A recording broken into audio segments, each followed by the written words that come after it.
Hello and welcome to Sculthorpe Moor Community Nature Reserve. I'm here at a very special time as the reserve is celebrating an anniversary. This is the 10th year that it's been open to the public. I'll be giving you a full tour and then introducing you to a few of the success stories from the past decade.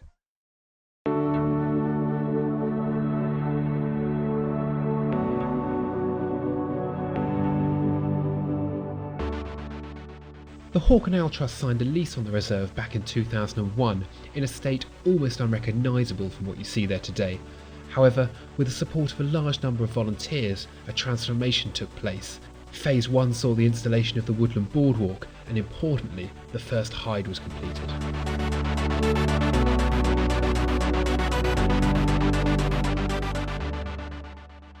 But this was only the start of what has proven to be an immensely popular reserve. In 2006, additional funding was secured to develop Phase 2, the centrepiece of which was a state-of-the-art visitor centre, which was completed by May 2007. Additionally, Phase 2 included the completion of boardwalk to the rest of the reserve, and, with continued excellent management of the reedbed and secondary deciduous woodland, the wealth of biodiversity now present at Sculthorpe Moor is enormous.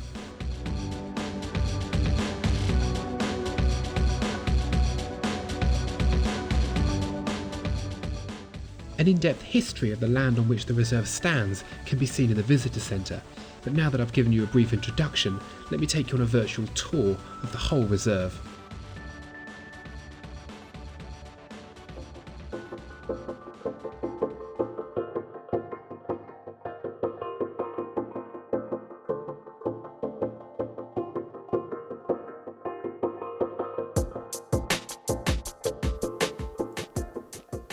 The first point you'll get to when coming onto the reserve is the sightings board.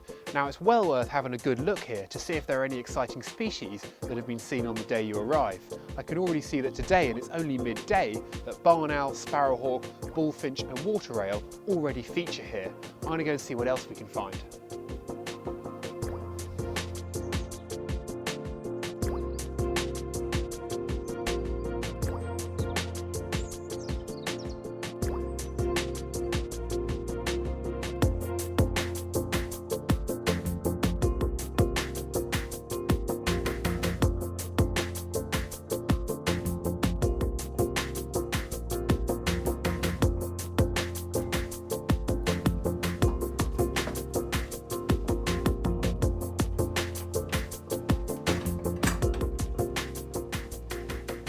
The first hide you'll get to is the Woodland hide, which is also known as the Frank Jarvis hide.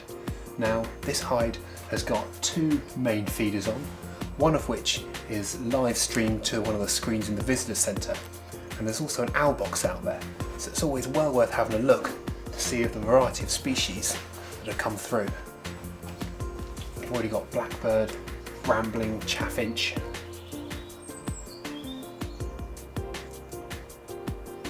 and in the winter, I've been told that there's often a stoat in ermine that can be seen under these particular feeders.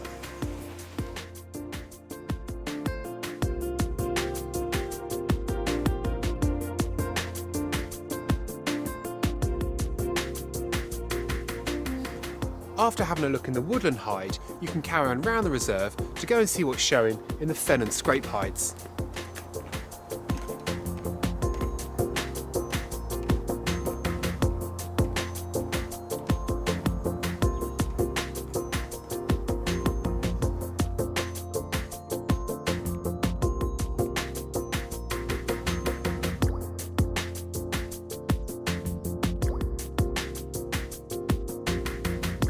As you move into the second half of the reserve, you'll notice a marked change in contrast from the predominantly secondary deciduous woodland into more open fenland habitat.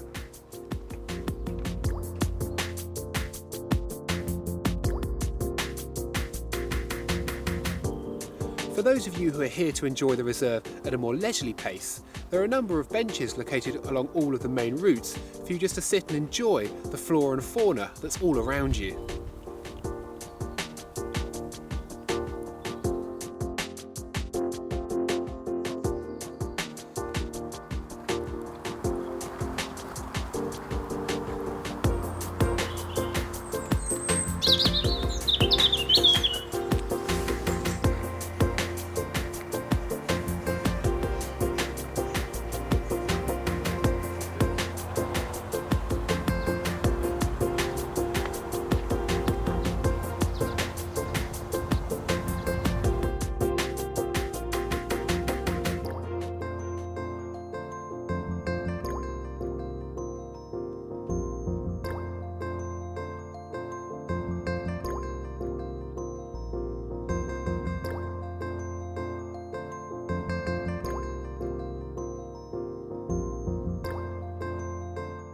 The Whitley Hide allows excellent views over a large part of the fenland habitat of the reserve. It is a great place to see some of the star species such as water ale, bullfinch and bittern, and notably in the summer, the nesting marsh harriers.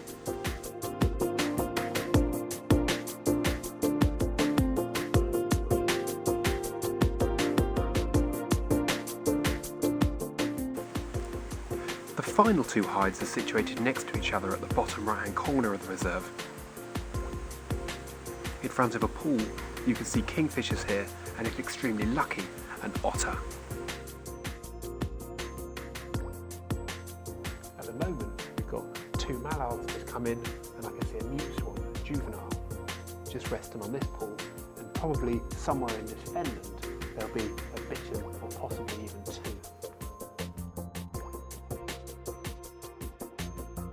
With the reserve celebrating its 10th anniversary this September and the number of species recorded continuing to increase, there has never been a better time to go and visit this gem of environmental conservation.